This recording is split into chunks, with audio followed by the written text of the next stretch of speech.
господин. Mr. President, I would like to thank the Undersecretary General for Humanitarian Affairs, Tom Fletcher, and the Executive Director of UNICEF, Catherine Russell. We thank them for their briefings, which showed us the true scale of the tragedy of Palestinian civilians continuing in Gaza. Day in, day out, we are seeing the humanitarian situation there, which is plumbing new and new depths. The people in the Strip are living under the conditions of full-scale humanitarian disaster, and they are facing unfathomable hardship and hunger, which kills the adults and children. At the same time, despite the efforts by the humanitarian agencies and basically unanimous support from the Security Council, the humanitarian assistance, which is something that essentially all people in the Strip depend, is arriving in highly restricted amounts, and which are clearly not commensurate with the scale of the disaster. The situation is worsening quickly while there's a critical shortage of fuel, which is needed for the functioning of the basic infrastructure. Without fuel, what could happen is a complete paralysis of the hospitals, water supply systems, and food distribution centers, and that threatens the lives of hundreds of thousands of civilians. We are particularly worried by the news that there is a possible stoppage of the water desalination facilities. It's unacceptable to have the people in Gaza, children first and foremost, that they are left without access to drinking water. The collapse of the water supply system can also lead to the outbreak of infectious diseases, which would further compound the humanitarian situation. Mr. President, the continued ground operations by the IDF and the artillery shelling throughout the territory of the Gaza Strip create truly impossible conditions, impossible for the survival of civilians. We firmly condemn these attacks, as a result of which civilians are killed and wounded. We are particularly worried by the consistent and clear pattern of strikes against those areas where people congregate looking for food, including near food distribution centers. According to the data from the Office of the High Commissioner for Human Rights, no fewer than 798 Palestinians died in the enclave as they were trying to obtain humanitarian assistance, and this is since the end of May this year. We're particularly concerned by a huge number of victims near those centers which are under the Gaza Humanitarian Foundation, and this is a mechanism, as many of us had warned in this chamber, instead of solving humanitarian tasks, has become a symbol of humiliation of human dignity and is life-threatening for those who need such assistance. Hundreds of people who died when they were trying to obtain assistance is a grim testimony of this fact. The work of this mechanism is dangerous for the beneficiaries and is morally unacceptable. We are convinced the UN Secretariat took the only right and responsible decision when they decided not to participate in this punishment, essentially, scheme under the guise of humanitarian operation. Let me recall here that very recently more than 200 NGOs launched a joint appeal to stop the work of this violent militarized mechanism, where Palestinians are faced with an impossible choice to decide whether they will die of hunger or while they're queuing up for their food ration. Unfortunately, despite all of this, Israel and the United States continue considering this mechanism effective, and they're bragging about the millions of numbers of meals that are supposedly have been passed on to the civilians and not Hamas. These statements are dubious at least and are not supported by the real situation in the Strip. One thing is clear here. If Israel assisted and not obstructed the humanitarian assistance supplies through the UN, then we would have at least a faint glimmer of hope that the humanitarian crisis would ease. Well, today we do not have such hope, and the massive collective punishment against Palestinians in violation of the basic rules of the IHL is something that's going on in front of our eyes. Mr. President, we are shaken by the recent strikes against the people in Deir el-Balah who were trying to obtain humanitarian assistance from UNICEF. As a result of this attack, tens of people were wounded and killed, and this includes 9 Palestinian children. On the 13th of July, in the Nusayrat camp, according to UN data, 7 more children were killed as they were queuing up for water near a humanitarian distribution center. These tragedies have become a frightful everyday occurrence, and we firmly condemn the killing of innocent civilians who were only trying to obtain the assistance that they vitally need. Such attacks undermine the very possibility of saving human lives and are a gross violation of international humanitarian law. Unfortunately, humanitarian personnel are also continue dying. There was another strike against the office of a humanitarian organization delivered on the 10th of July in Gaza, took the lives of 3 more humanitarians.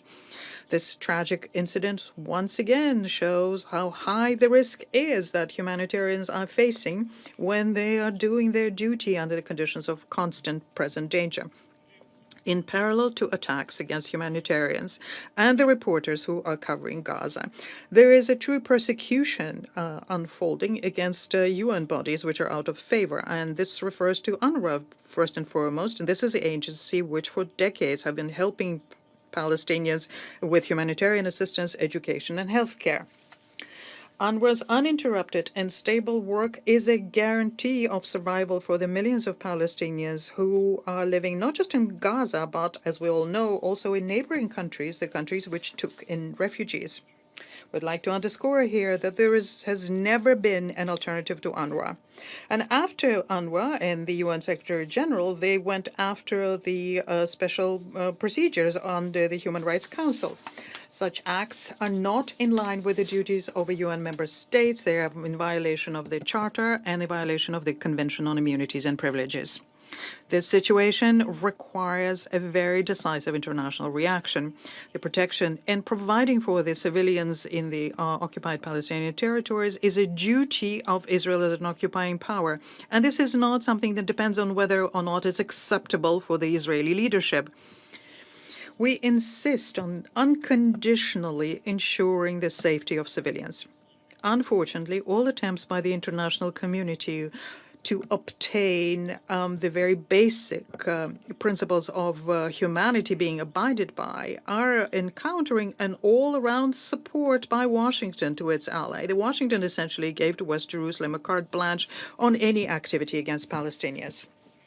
Mr. President, if anyone is thinking that the situation in Gaza could not possibly get worse, well, they're probably wrong.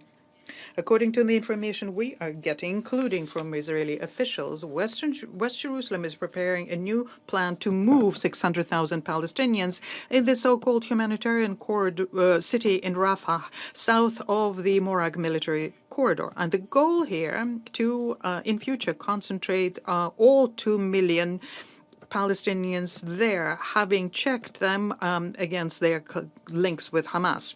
The Commissioner General of UNRWA, Philip Lazzarini, has already characterized this plan as, in essence, trying to create a huge concentration camp, the Palestinian inhabitants of which will be deprived of any prospects for their future. We would like to point out here that the former Prime Minister of Israel, Ehud Olmert, also shares such an assessment, and he called this initiative a part of a general campaign conducted by the Netanyahu government to conduct an ethnic cleansing and deportation of Palestinians. It would be interesting to hear an assessment of this initiative from OCHA and UNICEF. Mr. President, unfortunately, Gaza is not the only area where the Palestinians are situations so dire. We're very worried by the situation in the West Bank. There we're seeing intensified operations by the Israeli forces, especially in the north. What is being done by West Jerusalem leads to massive destruction, worsens humanitarian crisis, and deprives the displaced families of any hope for a return. We regularly receive information about the killings and violence against the Palestinian, the seizure of territory, and the demolition of their buildings. And this is unacceptable.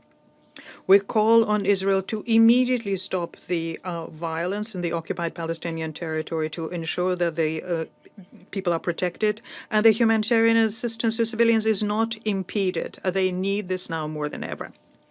It's important also to stop the expansion of settlements, stop the provocations on behalf of the settlers who are publicly humiliating the honor and dignity of the Palestinians. Mr. President, we all in this chamber have said many times that ensuring unimpeded humanitarian access to all of the needy in the Strip under the conditions of a continued military operation by the ADF is essentially mission impossible. Furthermore, it's clear for everyone that using force so as to save the hostages in Gaza is something that has shown to be ineffective. And in this regard, we would like to call on the parties yet once again to reach an agreement on a ceasefire with the help of the mediation, such agreements which would result in the release and the exchange of all forcibly detained people. In order for the authorities in Israel to finally lift the blockade of this sector, the Washington has to reject their unconditional support for West Jerusalem, stop covering their violations of IHL, and use their influence to stabilize the situation. We're convinced that there is no alternative to this here. This is the only way that the vicious circle of violence can be broken, and the relaunching of the peace process of the Middle East settlement on the two-state solution can be obtained. The ultimate goal here is to create an independent Palestinian state within the 1967 borders with the capital in East Jerusalem, coexisting with Israel in peace and security. The many years of the Israeli-Arab conflict has shown that there is no other alternative peaceful scenario in the Middle East. In this context, we welcome the intent on the part of Saudi Arabia and France to convene an international high-level conference to support the two-state solution at the end of the month in New York, and we plan to participate in it very actively. I thank you. Thank you, President. At the outset, I thank the UK, Denmark, France, Greece, and Slovenia for their initiative in calling today's meeting. I also thank USG Fletcher and Executive Director Russell for their briefings, which are heart-wrenching. 21 months into the Gaza conflict, the humanitarian situation on the ground has worsened to an unprecedented level. The international community must take strong actions with utmost urgency to alleviate the humanitarian catastrophe. I would like to make the following 3 points. First, humanitarian access must be fully restored. Under Israel's extreme blockade, Gaza is experiencing extreme shortages in all types of supplies for survival and faces imminent large-scale famine. 9 humanitarian agencies, including OCHA and WFP, have all warned that the fuel crisis in Gaza is so severe that all humanitarian operations are at risk of being halted. As the occupying power, Israel has the obligation to guarantee humanitarian assistance under international humanitarian law. This is also a clear requirement contained in a number of Council resolutions and the ICJ's orders on provisional measures. China firmly opposes the weaponization of humanitarian assistance and urges Israel to immediately lift the blockade and siege of Gaza so as to fully restore humanitarian access. Second, assistance must be rendered by adhering to humanitarian principles. As the UN has pointed out on many occasions, the militarized aid distribution mechanism launched by the US and Israel violates the principles of impartiality, independence, and neutrality. Not only is this mechanism not sufficient to ease the humanitarian situation, but it has repeatedly caused heavy civilian casualties.